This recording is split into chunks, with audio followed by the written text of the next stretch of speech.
ตั้งหาดินอยู่เป็นยังไงเลย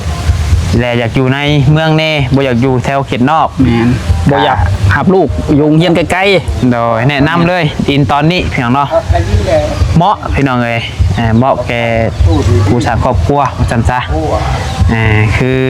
น้องปัดไซนี่กับคันว่ามีเงินนี่ก็อยากได้อยู่เนาะอยากเอาไว้อยู่พี่น้องเลยก็มักอยู่ว่ามันก็ราคานี่เท่าไรก่อนเขาถามเลยบ่ว่าอยากปล่อยขาย150,000 บาทราคานี่150,000 บาทแม่นราคาที่ว่า150,000 บาทได้ดินอยู่ในเมืองถึงแน่นอนแล้วก็นี่เนาะแต่หัวนี่แต่หัวน้องมือน้องโบนี่ยาวสุดพี่น้องเนาะกาย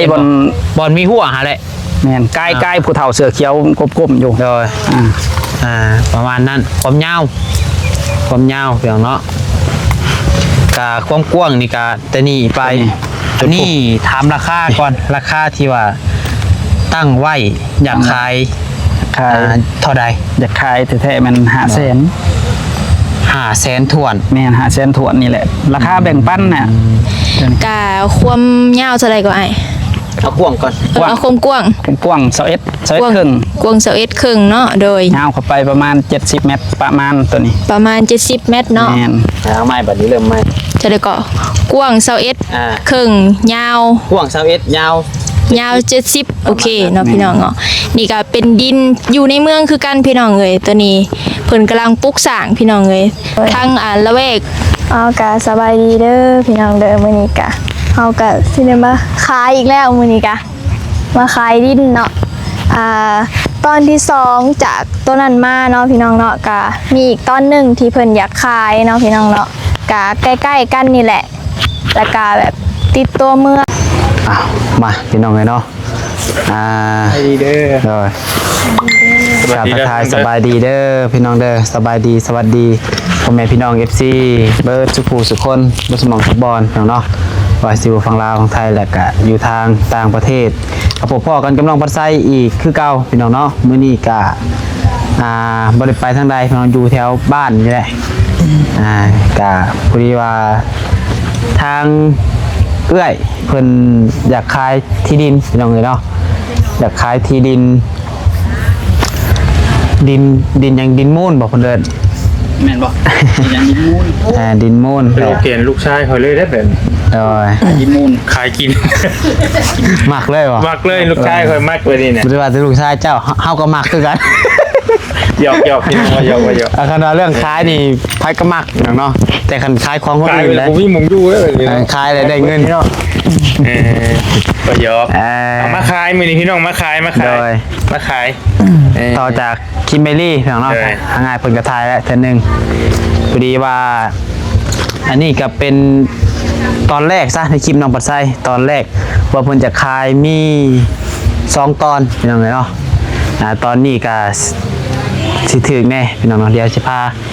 พ่อแม่พี่น้องไปเบิ่งนำกันอยู่ทางในเพื่อนนี่เนี่ยเนาะโดยนี่เป็นเพื่อนมูลเนาะเพื่อนปู่เพื่อนมูลที่ช่างแหละเพื่อนเล่านี่บ่แม่น100 ปีแล้วแต่ยังหิงเนาะเห็นอยู่ตอนมาดองน้องตาแต่เก่าเรากินเหล้ากินเบียร์แม่นเราใส่ยังมีหูนะช่วยฟังเด้ช่วยฟังหูมีแต่หูนี่ไปไกลน่ะดีเบิดเด้อได้ยินบ่เฮาว่านี่ได้ยินอยู่บ่ได้ยินอยู่โอ้แต่ว่าต้องแต่ว่าต้องตะโกนหน่อยนึงนะปี2ปีเราบ่กินเหล้าแต่เรากินตลอดผ่านมาเนาะเด้อยังแข็งแห้งนะ100 ปีจำว่า100 ปีแหละเนาะเฮาแต่พวกครึ่งนึงละเดียวเลย19 ปีแต่ย่างยุ่ง19 ปีบ่โทษแท้ว่ะบ่ได้ชื่อผิดบ่ได้ชื่อหยังบ่โอ้ไปเบี้ยวไปผู้เดียวเนี่ย70 ปลายบ่ผู้เฒ่าเฮา80 ปลายเราก็80 ปลายเราอ้ายผู้เฒ่าเบิดบ้านสิเหลือผู้เดียวแหละเฒ่าผมตอนเราแข็งหิงเนาะแข็งชกมวยยังได้อยู่บ่ ชกมวย บางงานลูกเฮ้ยรู้ทัน เด้อ แต่นั่นแล้วขายเด้อ โดยไอ้โดย ซอยนี่ซอยนี่เด้อพี่น้องเด้อ เดี๋ยวพาเขาไป ขา เบิ่ ย ง ดินมันนี่ขายดินขายเฮือน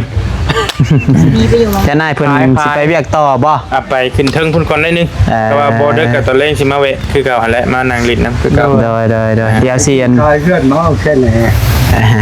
เอาเรื่องเลยจ้าห้องข่อยตับหลังอีก ฮะ เอาเรื่องแล้วคายตับหลังมัน เออ มันแป้งมันตัวแป้งมัน มึงตัวอยู่เด้ข่อยจะกลับ ถ้าเราสิกลับมาอีกก็น้องโบสิจงกองดินไว้ให้เพื่อลูกชายว่าซื้อดินมาไว้ให้พอสุกว่าซั่น ว่าร้องอยากให้ช่วยเพราะอยากให้คุณดีบ่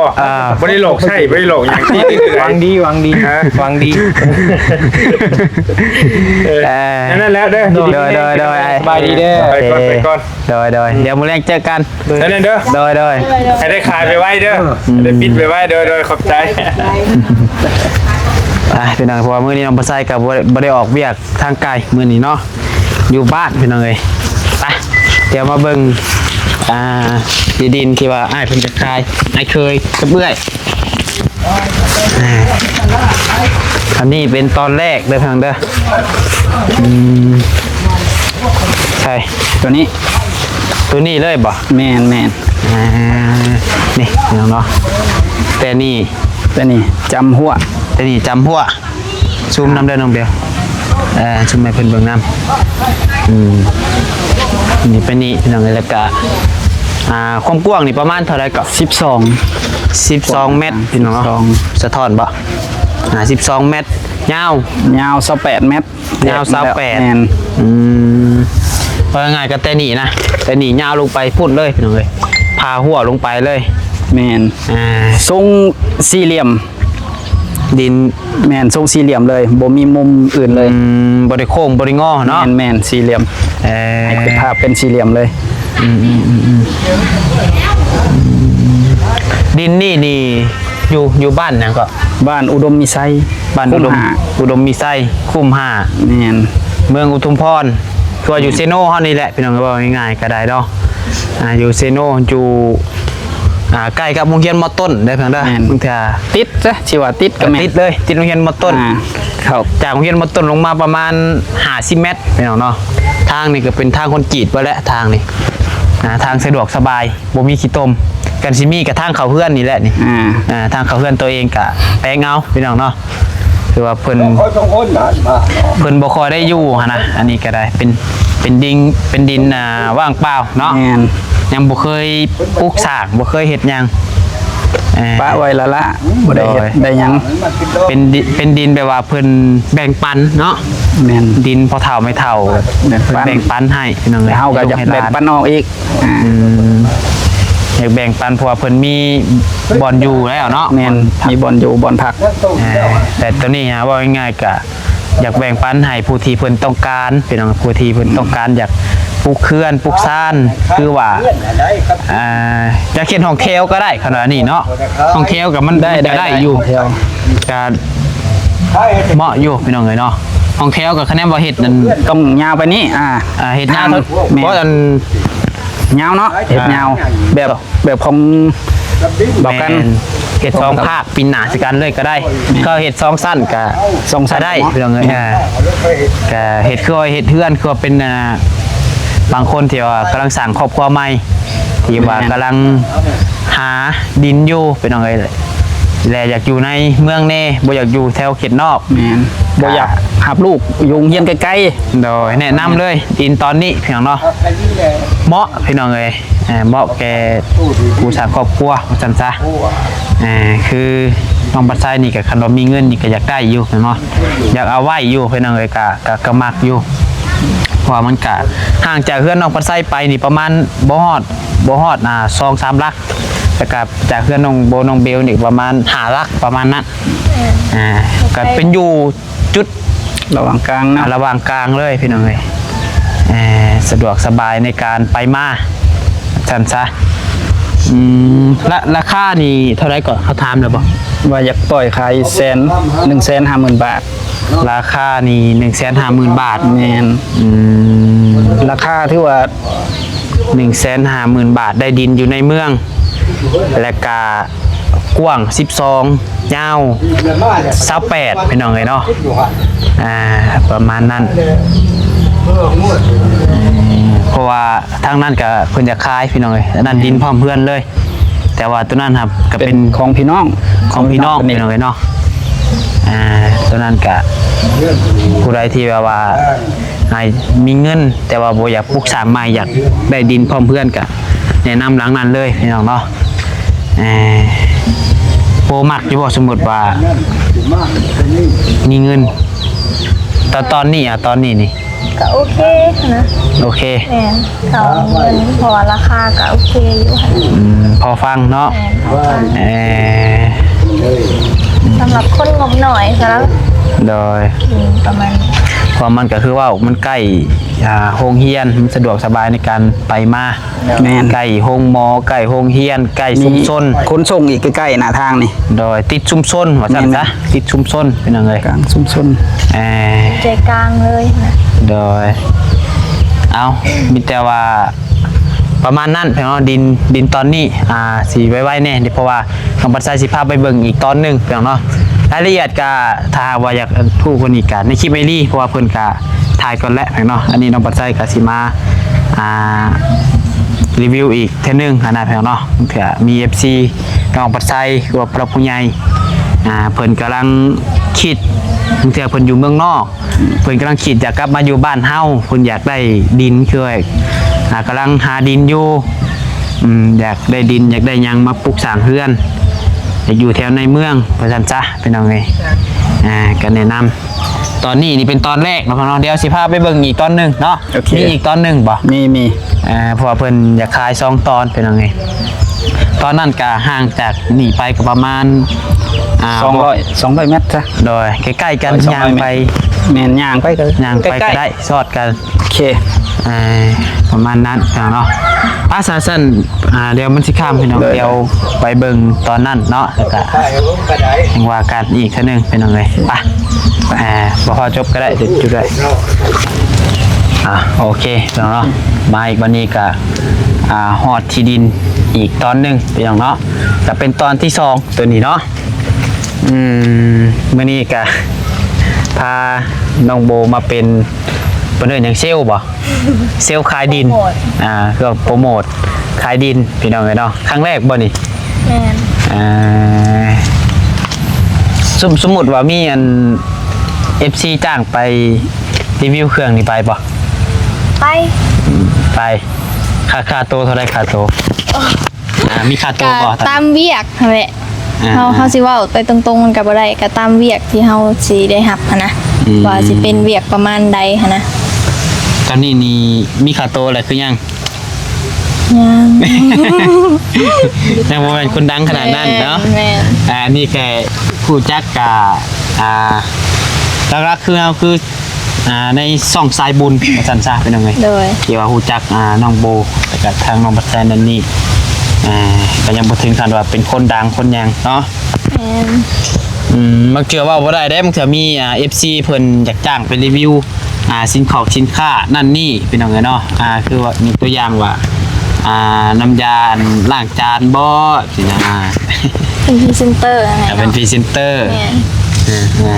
แต่มื้อนี้มาเป็นพรีเซนเตอร์ขายดินก่อนเป็นยังไงลองเบิ่ง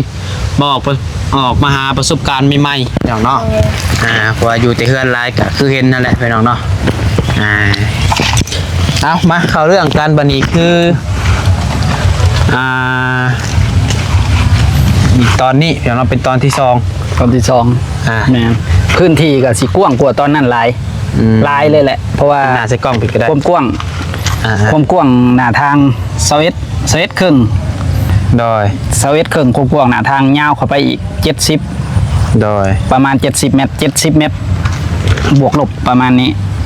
เพราะว่ายังบริแทกจริงจังเนาะเข้าไปในมันไกลตามคะแนนไปไกล มันต้องได้ใส่เม็ดอันนั้นเนาะต้อง แม แท น ก แมนแมน ก็ง่ายๆคือข้าวๆแทกมือก่อนเนาะ เคยแทกแต่เก่าประมาณ70ตอนนี้นี่ความกว้างนี่21เมตร แมน ยาวประมาณ70 แม่น บรุษ70พี่น้องเนาะบรุษ70 ก็อยู่บ้านเดียวกันเนาะ แม่น อยู่ บ้านกันอุดมมีไส้ อุดมมีไส้เมืองอุทุมพรแขวงสวรรณเขตเคยอยู่กลุ่ม5พี่น้องเนาะย้ำอีกเทื่อนึงพี่น้องเอ้ยก็อยู่เซโนเฮานี่แหละก็ จากทางด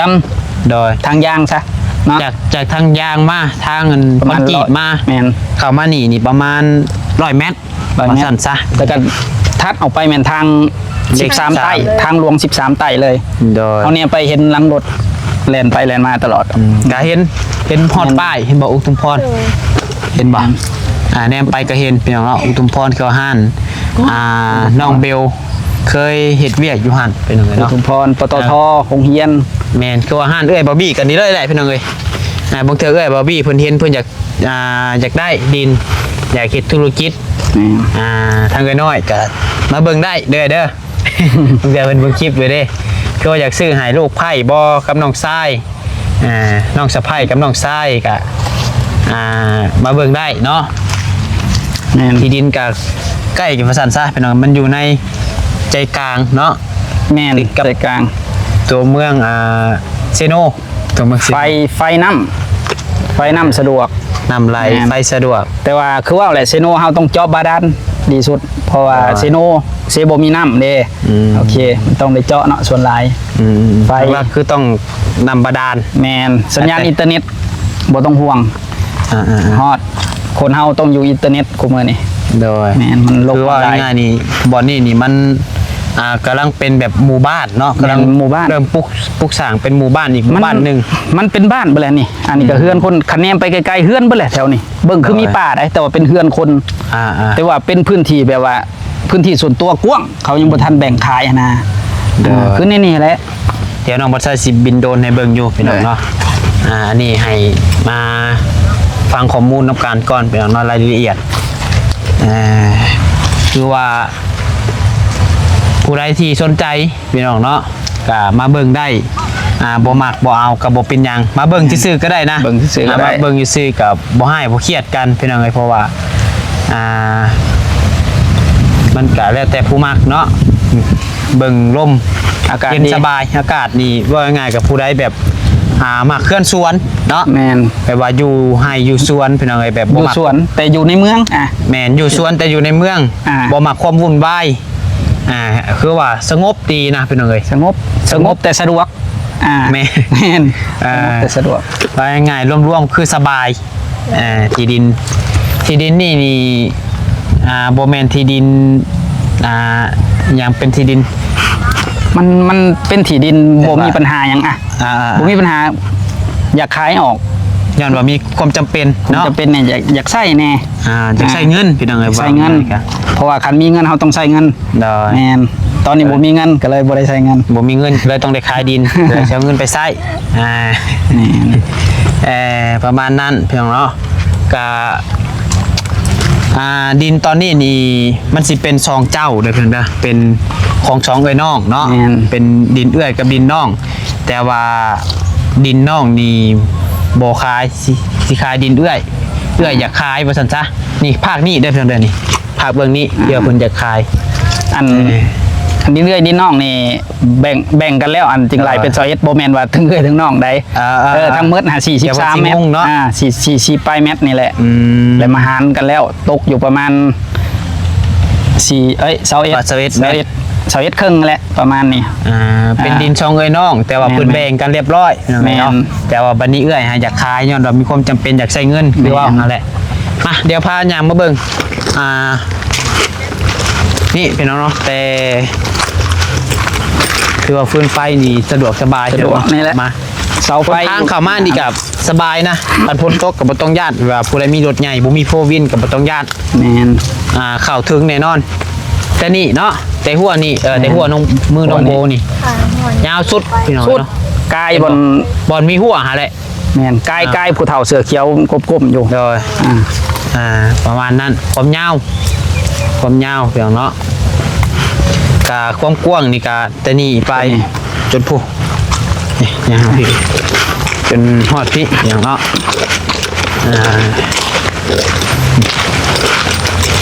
จะถือว่ากว้างเติบเลยเนาะบ่ถึงขั้นว่าเจาะบ่ถึงขั้นว่าห้อม นี่ตกแทกเลยประมาณพี่เพราะว่าตกน่ะ15 เมตรมันก็อีก5 เมตรกับได้บ่ประมาณพี่แหละเฉลี่ยเพราะว่าแทกวางหนึ่ง15 เมตรพุ่น21 เมตรมันก็ตกประมาณพี่แหละคันบ่กลัวนะคันบ่กลัวประมาณนี้เนาะกว้างเนาะแต่เพราะว่าตัวนี้ฮะเพิ่นทมแล้วเด้อเพิ่นยัน FC เพิ่นของน้องสาวตัวนี้ฮะตัวนี้เพิ่นทมแล้วแต่ว่าก็อยากซิ้วคุกนี่พี่น้องเพราะว่าเพิ่นปลูกนั่นนี่พี่น้องนะปลูกดอกหมอกดอกไม้ปลูกผักปลูกหญ้าแล้วก็ทางนี้ก็ปลูกมะฮวงมะฮุ่งแถมซื้อดินนี่แถมเลยเนาะแถมมะฮุ่งไว้กินเลยอยากเอามะฮุ่งไว้ก็สิบ่ลกให้แม่นประมาณนั้นเนาะพี่น้องเนาะพอง่ายๆก็รวมๆกะโอเคนะบรรยากาศนี่แบบเย็นสบายแสดงว่าคนแบบบ่มักคือว่าคันคนบ่แม่นคนขี้ฮ้อนหลายกะบ่ติดเอก็อยู่ได้แม่นบ่จำเป็นต้องติดเออันนี้นี่ก็ยามฮ้อนได้นี่แค่ว่าเฮาอยู่แถวอันนั้นนี่เฮงสิบ่ให้เว้าไปหน่อยแต่ว่าเฮาอยู่นี่ลมเย็นสบายเบิ่งจากเสือลมตลอดเลยลมแต่บ่ได้ครบพี่น้องเนาะโมเมนต์และโมเมนต์น้องโบว่าจังได๋ล่ะดินตัวนี้คักบ่รวมก็โอเคได้เหมาะกับการแบบเฮ็ดเฮือนสวนหั่นนะเหมาะหลายอย่างตัวนี้นี่1เฮ็ดเฮือนสวนเฮ็ดห้องแถวเฮ็ดบ่องกินดื่มนั่นนี่ต่างๆนานาโดยเป็นตุไปหั่นนะแม่เพราะมันใส่เสียงได้อิสระแน่อยู่นี่ก็คันเราเฮ็ดบ่อนนั้นปาติก็ได้เพิ่นเนาะผู้เพิ่นมีเงินก็สุดแล้วแต่เนาะแล้วแต่ผู้มักเอาไปเดี๋ยวย่างเขาไปเบิ่งทางนั้นนิดนึงแล้วก็มาถามราคาเพิ่นพี่น้องเนาะ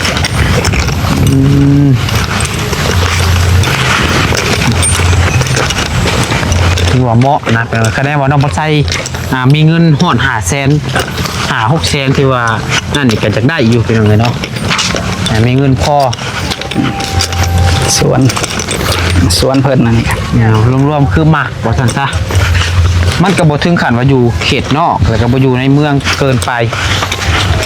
อยู่ใจกลางคือว่าวหั่นแหละแถมบ่น้อยๆนี่น้ำนี่มาปลูกผักปลูกหญ้าคือทางเมเพิ่นนี่ก็ได้พี่น้องเนาะแล้วก็ปลูกผักขายบ่แม่นางแม่นปลูกผักปลูกหญ้าขายพี่น้องเอ้ยปลูกหมอกนอกไม้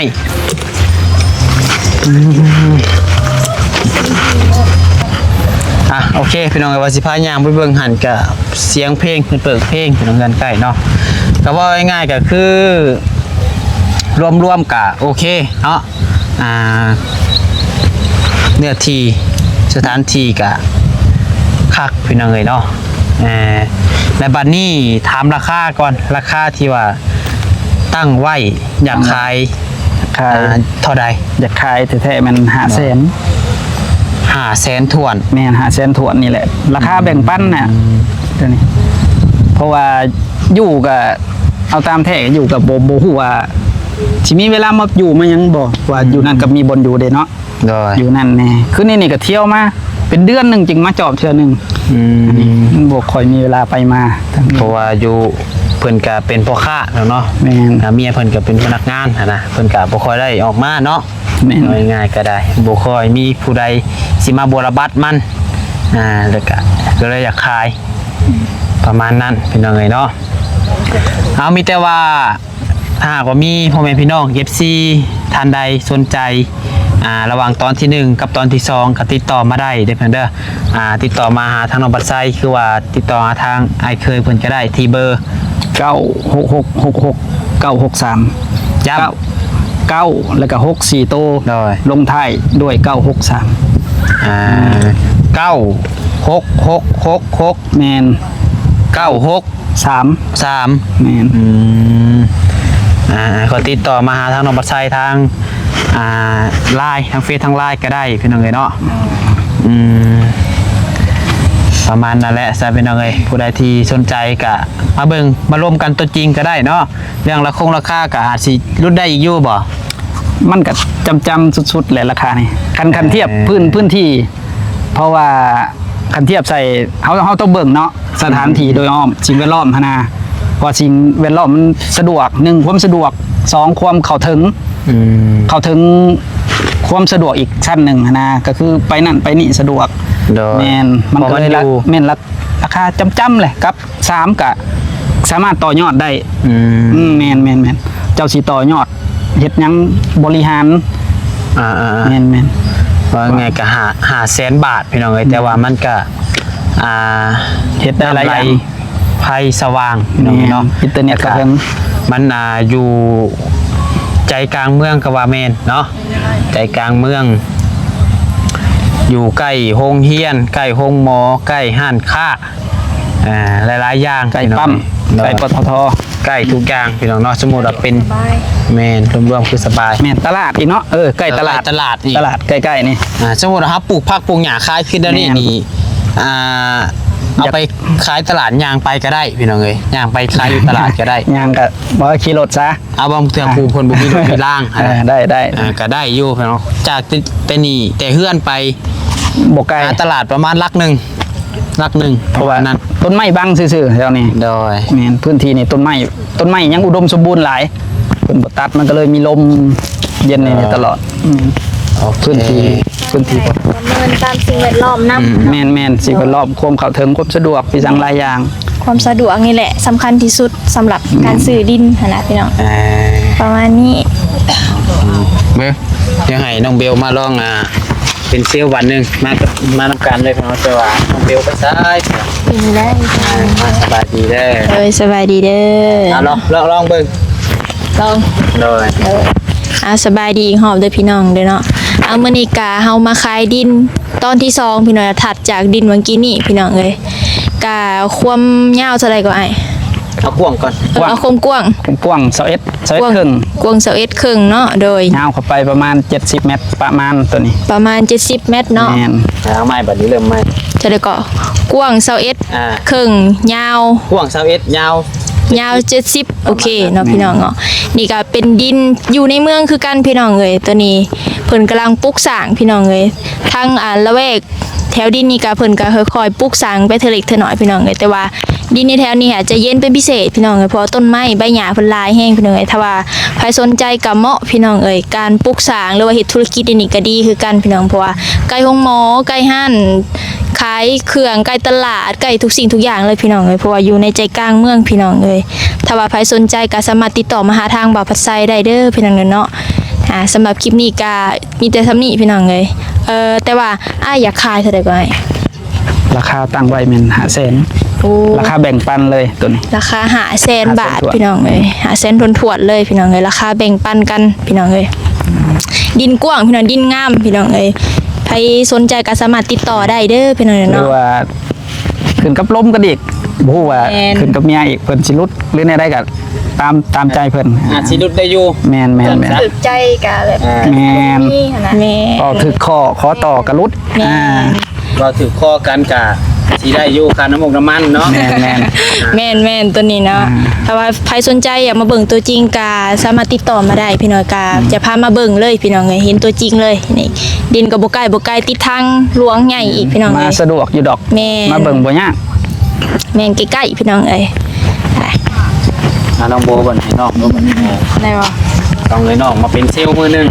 เว้าแบบมันน่ะบ่เด้อไอ้ขอเด้อให้โบแบบเบ้าสรุปแบบพื้นที่ความน่าสนใจของพื้นที่นี่แบบสรุปนะได้ปะตัวอย่างคือเขาว่าประมาณมาแต่ว่าสรุปความน่าสนใจของพื้นที่นี้คันเป็นเจ้าเป็นยังเจ้าต้องซื้อดินตัวนี้นะสมมติไอ้ต่างกันตาเป็นยังเจ้าจริงอยากซื้อดินตัวนี้เอาแนวน้ำบ่ได้เดี๋ยวใจอยู่บ่ความสะดวกเนาะเอายังไงก็หรือว่าเหตุผลใดเจ้าจึงอยากซื้อดินสมมติเจ้าเป็นคนสิซื้อนะเหตุผลใดเจ้าจึงต้องขายที่บ่เราเป็นผู้ซื้อ